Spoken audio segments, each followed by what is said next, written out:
లో శాసనసభ్యుల నివాస గృహాలను 2019కి ముందు తెలుగుదేశం ప్రభుత్వం నిర్మించింది. నిర్మాణాలు 90% పైగా పూర్తయినప్పటికీ వైసీపీ ప్రభుత్వం పట్టించుకోకపోవడంతో వాడుకలోకి రాలేకపోయాయి. టీడీపీ మళ్ళీ అధికారంలోకి రావడంతో మిగిలిన 10% పనులను పూర్తి చేయాలని ప్రభుత్వం భావిస్తోంది. అసలు ఇప్పటి వరకు పనులు ఎంత మేర జరిగాయి, మోడల్ ఫ్లాట్ ఏ విధంగా ఉందో పూర్తి వివరాలు మా ప్రతినిధి మల్లికార్జున అందిస్తారు.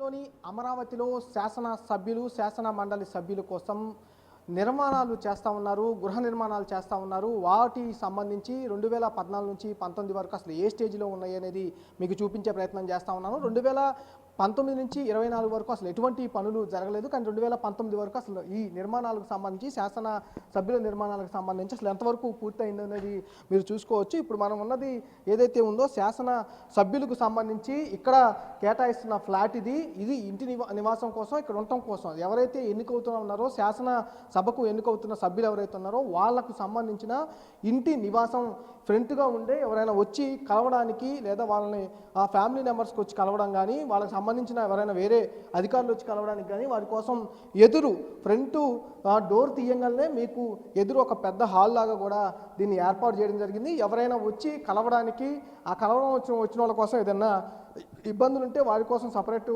ఇది ఒక బాత్రూమ్ను కూడా ఏర్పాటు చేయడం జరిగింది. వాళ్ళకు ఉపయోగించుకోవడానికి ఈ బాత్రూమ్ను కూడా చూసుకోవచ్చు.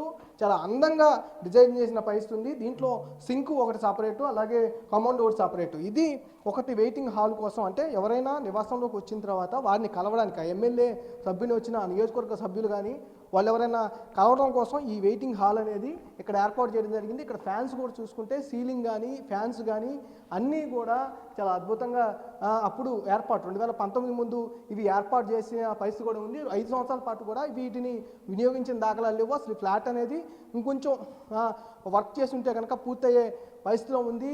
అన్నీ కూడా దానికి సంబంధించి చూసుకుంటే ప్రతి ఫ్లాట్లో కూడా ఏసీ అనేది ఏర్పాటు చేయడం జరిగింది. ప్రతి రూమ్లో కూడా ఏసీ అనేది ఏర్పాటు చేయడం కూడా మనం చూసుకున్నాం. ఇది మెయిన్ గుమ్మం నుంచి ఇది రెండో గుమ్మం. ఈ రెండో గుమ్మానికి సంబంధించి ఇక్కడి నుంచి ఈ మొత్తం కూడా అటు మొత్తం అన్ని ఎవరైనా కలవడానికి వచ్చినప్పుడు అటు వాళ్ళ కోసం కేటాయించింది. ఇది మొత్తం మెయిన్ సంబంధించిన నివాసం. ఈ నివాసానికి వస్తే ఈ హాల్ ఒకసారి మనం పరిశీలిస్తే మొత్తం ఈ హాల్ అంతా కూడా చాలా పెద్ద హాలు. అంటే ఒక్కొక్క ప్లాట్కి ఒక్కొక్క నివాసానికి దాదాపుగా 3600 స్క్వేర్ ఫీట్స్తో కూడా ఈ నిర్మాణం అనేది ఫ్లాటు జరుగుతూ ఉంది. ఇది పెద్ద హాలు, చాలా పెద్ద హాలుగా కూడా ఇది నిర్మాణం చేపట్టిన పరిస్థితి. దీంట్లో మనం చూసుకుంటే ఒక్కొక్కటి గృహానికి సంబంధించి ఏమేమి కావాలి అనేది ఈ పర్టికులర్గా కూడా స్పేస్లో కూడా నిర్మించిన పరిస్థితి. దాంతోపాటు ఈ సీలింగ్కి కూడా లైట్స్ చాలా ఆకర్షణీయంగా డిజైన్ఫుల్గా అందంగా కనపడేందుకు కూడా స్పెషల్గా లైట్స్ కూడా ఏర్పాటు చేసిన పరిస్థితి. దాంతోపాటు వీరికి దేవుడి గది కూడా ప్రత్యేకించి ఒకటి ఏర్పాటు చేశారు. దాన్ని కూడా చూసుకోవచ్చు. చాలా పెద్ద గదిని కూడా నిర్మాణం చేయటం కూడా మనం చూసుకోవచ్చు. ఇవి ఇట్లా దీంతో పాటు మనం ఈ పక్కనే చూసుకుంటే వంటగది అనేది నిర్మాణం చేయడానికి ఇక్కడ కొన్ని ఏర్పాట్లు అయితే చేసిన పరిస్థితి. ఇది కూడా ఇంతవరకు మొత్తం కూడా ఇదంతా ఈ స్పేస్ అంతా కూడా మొత్తం వంటగదికి సంబంధించిన స్పేస్ చాలా పెద్దగా ఉందని కూడా చెప్పుకోవచ్చు.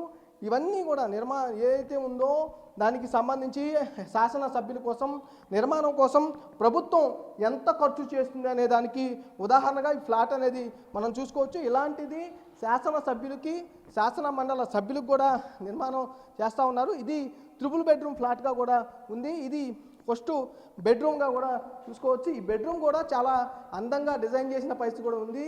ఆ లైట్స్ కానీ కలర్స్ కానీ మొత్తం మనం సీలింగ్ కానీ చూస్తే చాలా అందంగా ఆకర్షణీయంగా నిర్మాణం చేసిన ఇది ఏదైతే ఉందో బెడ్రూమ్ అని కూడా